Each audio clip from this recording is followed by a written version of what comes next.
শান্তির লক্ষ্যে দুয়ার মজলিসে সমবেত ভক্তরা। হাওড়া গ্রামীণ জেলার রাজাপুর থানার তুলসীবেড়িয়া দরগা শরীফ কমিটির আয়োজনে ও পীর আব্দুল হামিদ খান রহমত আল ঈদ আঙ্গনে বৃহস্পতিবার 24শে এপ্রিল সকাল থেকে সন্ধে পর্যন্ত পর্যায়ক্রমে ইসলাম ধর্মীয় শিক্ষা ও সাংস্কৃতিক মেলবন্ধনে পীরের সিলসিলা মোতাবেক পরিচালিত সাপ্তাহিক শিক্ষা সচেতনতা শিবির। ধর্ম আলোচনায় অংশ নেন পীর রফিকুল ইসলাম খান, পীরজাদা সাইদুল ইসলাম খান। উপস্থিত সকলকে তাবারক ও সেন্নি দেওয়া হয় বলে জানান সভাপতি এমডি মুক্তার। আমাদের প্রতিনিধিকে শিক্ষা শিবিরে ধর্ম বর্ণ নির্বিশেষে সকলে মিলেমিশে একাকার হয়ে এগিয়ে এসেছেন বলে জানান পীরজাদা আবেদুল ইসলাম খান, পীরজাদা আমিরুল ইসলাম খান।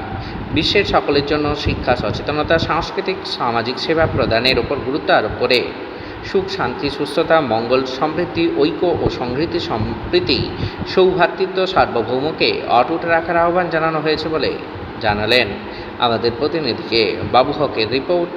আপডেট পাঁশকুড়া নিউজের জন্য।